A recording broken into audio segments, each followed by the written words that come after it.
Hello student, today we are studying the new chapter that is wave optics. Wave optic इस chapter में हम optics यानी कि light के बारे में सब जानकारी हम लेने वाले हैं। सबसे पहले तो इसमें हम पढ़ेंगे न्यूटन्स कॉर्पस्कुलर थ्योरी।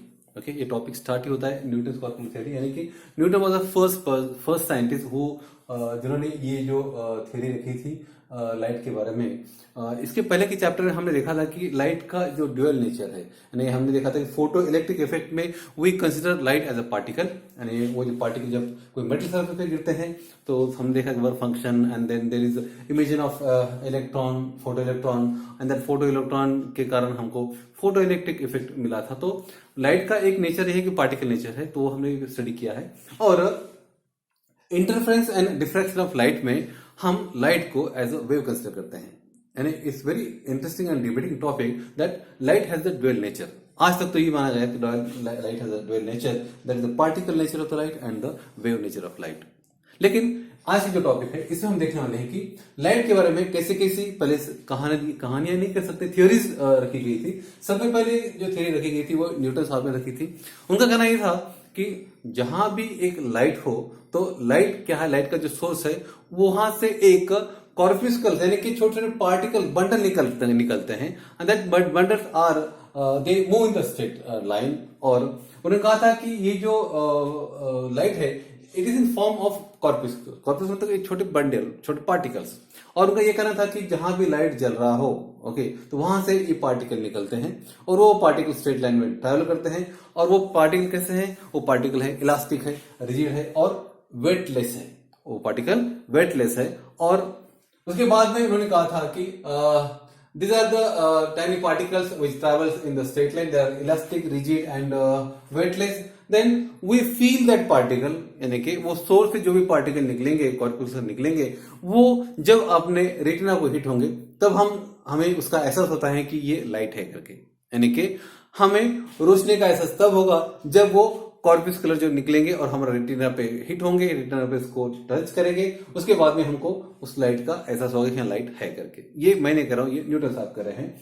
फिर न्यूटन साहब ने सबसे पहले ये कहा था कि जो हमें डिफरेंट कलर नजर आते हैं लाइट के, मान लो कि light yellow light, blue light, red या और भी कलर की जो लाइट है, वो जो लाइट के कलर है वो कलर किस कारण है? वो कलर इस कारण है कि वो सोर्स से निकलने वाले जो कॉर्पस्कुलर या तो जो पार्टिकल है उसके अलग अलग शेप होंगे, और अलग अलग शेप के कारण हमको अलग अलग लाइट नजर आते हैं। यानी कि हमें यदि व्हाइट लाइट नजर आ रहा हो तो कोई पार्टिकल का साइज कुछ एक स्पेसिफिक पार्टिकल साइज होगा, और यदि उस लाइट का कलर हमें दूसरा नजर आ रहा हो तो इसका मतलब कि वो लाइट में से कुछ अलग साइज की पार्टिकल निकल रहे हो। कहने मतलब कि different colour of light is because of different size of that particular corpuscular. और इसमें हर चीज उस पार्टिकल से रिलेटेड यानी उस कॉर्पस्कुलर से रिलेटेड है, इसलिए उसे हम न्यूटन्स कॉर्पस्कुलर थ्योरी कहते हैं। और न्यूटन साहब ने ये कभी नहीं कहा कि ये वेव्स है, नहीं, उन्होंने कहा कि ये लाइट का एक सोर्स है। मान लो यहाँ एक लाइट है, ओके, और ये लाइट मान लो रोशनी दे रहा है, तो इसका मतलब क्या है कि यहां से पार्टिकल निकल रहे हैं, और पार्टिकल निकल कर वो कहां हो रहे हैं? हमारे रेटिना में हिट हो रहे हैं, इसलिए हमें लाइट दिखाई दे रहा है। Different colour is because of different size of the particle. और उन्होंने ये भी कहा था कि व्हाट इज दैट, ये कवर की appointment travel in straight line and the high speed and the speed different media. उनका कहना था कि डिफरेंट मीडिया में, मान लो कि डिफरेंट मीडिया मतलब कि वाटर में, ग्लास में या एयर में, इनके डिफरेंट मीडिया में उनकी डिफरेंट स्पीड होगी, किसकी? वो कॉर्पस्कुलर की। So this is all about Newton's corpuscular theory. ये थ्योरी मानी नहीं गई है, क्योंकि क्या हुआ था कि इस थ्योरी के कारण तो एक तो उन्होंने ये प्रूव किया था कि रिफ्लेक्शन ऑफ लाइट जो था, he was able to prove the reflection. मतलब कि क्या है कि मान लो कि ये पार्टिकल यहाँ आ रहा है, हिट हो रहा है, ओके, और ये आगे जा रहा है, तो रिफ्लेक्शन उनके थ्योरी से प्रूव हो चुका था। Okay, not only that, refraction भी उनके थ्योरी से प्रूव हो चुका था कि रिफ्रैक्शन मतलब कि यहाँ पे एक ग्लास का, मान लो ग्लास हो और यहाँ पर लाइट इंसिडेंट होती है, तो वो लाइट जो रिफ्रैक्ट हो रही है वो भी न्यूटन साहब ने प्रूव कर दिया था। ओके, तो वहां तक तो ये ठीक था, और उसके बाद में इनवर्स स्क्वायर लॉ भी उन्होंने उसे प्रूव किया था। लेकिन हुआ क्या ये तो इनफ नहीं था, क्योंकि इसमें लाइट के बहुत सारे इफेक्ट थे, फोटो इफेक्ट था, काउंटर इफेक्ट था, और उसके अंदर पोलराइजेशन इफेक्ट था। ये सारे चीजें न्यूटन की थ्योरी प्रूव नहीं कर सकी थी, इसलिए न्यूटन की जो कॉर्पोरेशन जो थ्योरी थी वो एक्सेप्ट नहीं की गई। ओके, उसके ड्रॉबैक ये थे कि पोलराइजेशन जो था वो इस थ्योरी से प्रूव नहीं हो रहा था। उसके पार्शियल रिफ्लेक्शन और पार्शियल रिफ्रैक्शन ये भी न्यूटन थ्योरी से प्रूव नहीं हो रहा था, क्योंकि कैसा है कि मान लो कि यहां पर एक ग्लास रखा गया है, एक ग्लास सरफेस है मान लो, और यहां पर जब हम लाइट को इंसिडेंट करेंगे तो होता क्या है कि कुछ लाइट ये रिफ्लेक्ट होता है, कुछ लाइट ये रिफ्लेक्ट होता है। तो ये this is called as partial reflection and partial refraction of the light. तो ये जो चीज है ये न्यूटन साहब की थ्योरी से प्रूव नहीं हो रही थी। उन्होंने क्या कहा था, तो एक तो लाइट रिफ्लेक्ट हो रहा है या तो ये रिफ्लेक्ट हो रहा है, रिफ्रैक्ट हो रहा है या तो ये रिफ्लेक्ट हो रहा है। लेकिन जो पार्शियल रिफ्लेक्शन और पार्शियल रिफ्रैक्शन जो था वो न्यूटन कॉर्पोरेशनल थ्योरी ये प्रूव कर नहीं सकी थी, इसलिए न्यूटन की जो थ्योरी थी कॉर्पोरेशनल थ्योरी ये एक्सेप्ट नहीं की गई। ओके, उसके बाद तो it is fail to explain interference and diffraction of the light.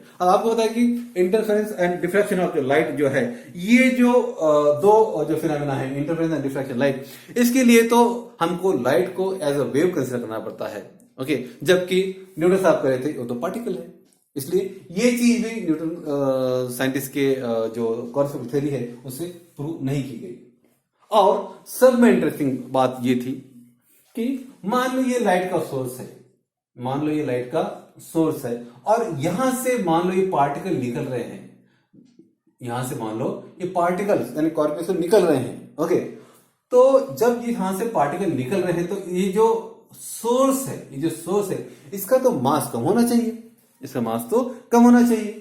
मान लो कि ये एक ट्यूबलाइट है, ट्यूबलाइट से लाइट निकल रहे हैं, तो होगा क्या है कि as per the Newton theory वो ट्यूबलाइट तो स्लिम होते जाना चाहिए। क्यों? क्योंकि वहां से तो पार्टिकल निकल रहे हैं। ओके, लॉस ऑफ पार्टिकल हो रहे हैं, loss of that particular particle हो रहे हैं। तो जब पार्टिकल निकले तो उसका डिफरेंट होना चाहिए, उसका साइज डिफरेंट होना चाहिए, ऐसा तो नहीं होता है। ओके, इसका मतलब क्या हो गया कि न्यूटन साहब की जो थ्योरी थी वो यहाँ पे फेल हो गई। क्योंकि ये बहुत फनी पार्ट है कि भाई हाँ वहां से एक सोर्स है, सोर्स से पार्टिकल निकल रहे हैं, सोर्स से पार्टिकल निकल रहे हैं। जब पार्टिकल निकल रहे हैं तो हमको पता है कि law of conservation of energy, हमको पता है कि energy cannot destroy, energy cannot be created. तो जब वहां से कुछ चीजें निकल रही है तो वहां से उसका क्या होता है, उसका डिफरेंट होना चाहिए, उसका साइज। लेकिन ये साइज तो इस बल्ब का या तो ट्यूबलाइट का तो वही होता है। इसका मतलब क्या है कि न्यूटन साहब की जो थ्योरी थी, कौन सी, कॉर्पोरेशनल थ्योरी, ये एक्सेप्ट नहीं की गई।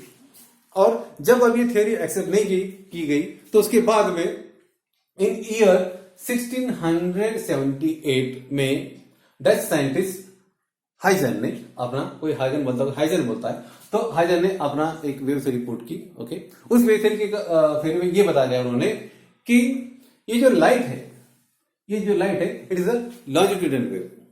हमें पता है कि लॉन्जिट्यूडिनल वेव एक्चुअली नहीं है, लाइट ये तो ट्रांसवर्स वेव मानी जाती है। लाइट हम इसके पहले के लेक्चर में देखा कि light is a transverse wave and the speed of the light is c equal to 3 into 10 to the power 8 metre per second. लेकिन उन्होंने क्या कहा था हाइजन कि ये जो लाइट है, ये वेव्स है, यानी Huygens is the first person जिन्होंने कहा कि लाइट जो है ये वेव है। ओके, और वेव कौन सा है, लॉन्गिट्यूडिनल वेव है। ओके, फिर उन्होंने बताया कि different colour of light is because of different wavelength of the light. Different colour of light is because of the different wavelength of the light. ये तो हमें पता है, आज हम जब लाइट के बारे में पढ़ते हैं तो हमको पता, we know that the different colour of the light is because of different wavelength and different frequency. तो वो तो उनका ठीक था। Okay, then as per the Huygens theory, okay, when light enters our eyes we feel it. वो तो सीधी बात है कि जब हमें लाइट एंटर होता है तो हमें we get the sensation of the light. Okay, and then the next point Huygens put in the theory is it is the material medium is necessary for the propagation of light। मान लो यहाँ light है तो ये light यदि propagate हो रहा है, यानी प्रोपोगेट मतलब कि अलग अलग डायरेक्शन लाइट जब ट्रैवल कर रहा है उसके लिए तो मीडियम लगेगा। ओके, तो वो हाइजेंस का कहना ये था कि उस मीडियम में ल्यूमिनियस एथर, ये जो सब्सटेंस बताया उन्होंने, दैट इज ल्यूमिनियस एथर, ये इसमें होना जरूरी है। ल्यूमिनियस एथर ये होना जरूरी है, जबकि कुछ रिसर्च के बाद में ये माना गया है तो ये गलत है कि ल्यूमिनस ईथर की कोई जरूरत नहीं है। Okay, light travels okay without the luminous ether also. तो ये तो थ्योरी थी हाइजेंस की थ्योरी थी जो 1678 में उन्होंने रखी थी। तो उनके भी कुछ ड्रॉबैक मिले थे। वो ड्रॉबैक ऐसे थे कि हाइजेंस की जो थ्योरी थी it couldn't prove the photo electric effect. And photo electric effect क्या होता है?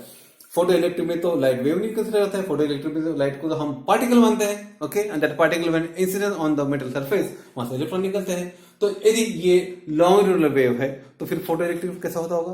तो this Huygens theory couldn't explain the photoelectric effect or photoelectric emission because of the light। उसके बाद में रेक्टिलिनियर के सेक प्रोपोगेशन ऑफ लाइट, ये भी हाइजेंस थ्योरी ने प्रूव नहीं किया था। तो it is a drawback of Huygens theory. Number one is the luminous ether, उसमें जरूरी नहीं है। दूसरा तो rectilinear propagation it couldn't prove.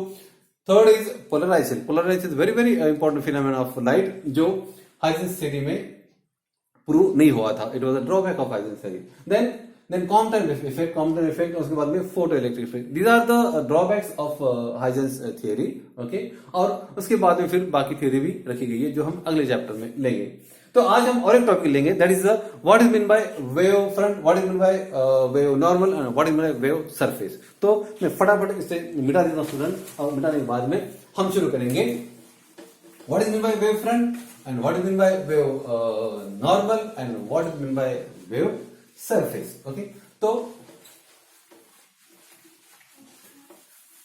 अब मान लो कि यहां पर एक बल्ब जल रहा है। ओके, तो आपको पता है कि मान लो कि जब बल्ब जलेगा तो इसकी जो रोशनी है, उसका जो इल्यूमिनेशन है, वो तो हर डायरेक्शन में आएगा। लेकिन हम कंसिडर करेंगे कि यहाँ पर एक लाइट है और उसको हम इसके एरिया तक ही हम सीमित रखेंगे। तो जब ये लाइट यहाँ पर ग्लो होगा, ओके, तो मैं यहाँ पे एक सोर्स लेता हूं। ओके, सोर्स मैं इससे लूंगा। ओके, तो यहां पर एक सोर्स है लाइट का, तो ऑब्वियस है कि वहां से वेव निकलेगी, ट्रांसवर्स वेव निकलेगी। Okay, and this waves will travel in all possible direction. Okay, और उस वेव्स में डिस्टेंस इतना नहीं होगा, there will be n number of waves. Okay,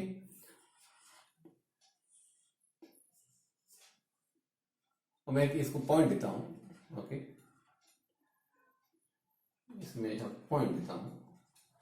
अब हमें पता है कि स्पीड ऑफ लाइट इज कितना? Speed of light is c equal 3 into 10⁸ metre per second. Okay, और कुछ टाइम के लिए, मान लो 1 सेकंड, 2 सेकंड या 3 सेकंड, कुछ पकड़ लो आप। ओके, लाइट ट्रैवल हुई है t, तो हमें पता है कि जो स्पीड ऑफ लाइट है c, हम क्या कहते हैं, c equal to d upon t है। ओके, तो d equal to c t. Okay, तो एक पर्टिकुलर टाइम के लिए ये जो लाइट है एक यूनिफॉर्म डिस्टेंस ट्रैवल करेगी हर डायरेक्शन में। तो यहां हम कंसिडर करें सिर्फ 2D, यहां हम 3D कंसिडर नहीं करें, क्योंकि यहां यदि हम लाइट कंसिडर करेंगे तो लाइट तो ये हर डायरेक्शन में ट्रैवल करेगा। ओके, 3D यानी हर डायरेक्शन में ट्रैवल करेगा, इधर भी आएगा, बोर्ड के अंदर भी जाएगा। ओके, इस तरफ जाएगा, सब तरफ जाएगा। लेकिन यहां हम कंसिडर कर रहे हैं इतना ही सरफेस 2D। ओके, तो ये लाइट का जो डिस्टेंस है जो ट्रैवल किया रहेगा वो रहेगा c t. The distance will be what? c into t। c is the speed of light, t is the time। एक पर्टिकुलर टाइम हम कंसिडर कर रहे हैं। ओके, और जब ये लाइट सब तरफ ट्रैवल करेगा तो हम एक पर्टिकुलर इसके लिए, टाइम के लिए, यदि हम लाइट को ऑब्जर्व करेंगे तो हम ये देखेंगे कि यहां पर इसका जो डिस्टेंस है उसका तो एक क्या बनेगा, एक सर्कल बन जाएगा। उसका एक क्या बनेगा? सर्कल बनेगा। ओके, यदि हम सारे पॉइंट्स को, जिसे हम कहेंगे locus of the point, locus मतलब ये all the points on the circle, तो ये लोकस यानी कि ये सारे पॉइंट्स हम ज्वाइन करेंगे तो एक लोकस बनेगा। तो ये जो पॉइंट को यदि हम ज्वाइन करेंगे, ये पॉइंट जो है इसको हम ज्वाइन करेंगे, तो ज्वाइन करने के बाद में ये बनेगा, सर्कल बनेगा, इसे कहेंगे हम वेव फ्रंट। इसे कहेंगे हम वेव फ्रंट। वेव फ्रंट कैसा बना है? वेव फ्रंट ऐसा बना है कि जब ये लाइट को एक पर्टिकुलर टाइम के लिए ट्रैवल करने के बाद, एक पर्टिकुलर डिस्टेंस लाइट ट्रैवल हुआ, तो उसके जो पॉइंट्स, अब ये पॉइंट्स इतने दूर नहीं होंगे, there will be n number of points. ये इसके अंदर और भी पॉइंट होंगे, और भी पॉइंट होंगे। ये सिर्फ दिखाने के लिए आपको मैंने दूर दिखाया। तो when you join this points, okay, तो उसके लिए जो सर्कल तैयार होगा, that is called as wave front. Now what is wave normal? अब देखेंगे हम what is wave normal. Wave normal. Okay, normal का मतलब ये है कि यहां से इस वेव फ्रंट पे यदि हम एक परपेंडिकुलर लाइन ड्रॉ करते हैं इस पे, इस वेव फ्रंट पे, मान लो मैंने एक परपेंडिकुलर लाइन ड्रॉ किया है, ओके, ड्रॉ किया है, तो इसे कहते हैं, जब लाइन ड्रॉ किया मैंने इसे कहते हैं हम वेव नॉर्मल। वेव फ्रंट क्या हो गया? वेव फ्रंट ये हो गया कि ये जो लोकस यानी सारे जो पॉइंट्स है जो लाइट के कारण हमने एक पर्टिकुलर डिस्टेंस पे लोकेट किए, और उसको जब हम ज्वाइन करते हैं तो उसे कहते हैं हम वेव फ्रंट। और इसमें एक यदि हम परपेंडिकुलर ड्रॉ करेंगे यहां से, तो उसे कहेंगे wave normal. Then what is mean by wave surface? What is mean by wave surface? तो वेव सरफेस ये स्टूडेंट, ये जो लाइट है ये सिर्फ इतने हद तक लाइट नहीं देगा, ये तो हर डायरेक्शन में। ओके, इसका मतलब कि इमेजिन करो कि एक बीच में मैंने एक लाइट लगाया है, ओके, तो उसका उजाला सब तरफ आएगा, in all direction 3D, okay, सब तरफ आएगा, तो उसे एक स्फीयर बनेगा, उसे क्या बनेगा? एक स्फीयर बनेगा। ओके, तो that particular surface of that particular sphere is called as wave surface. Called as wave surface. Don't get confuse between wave surface and wave front.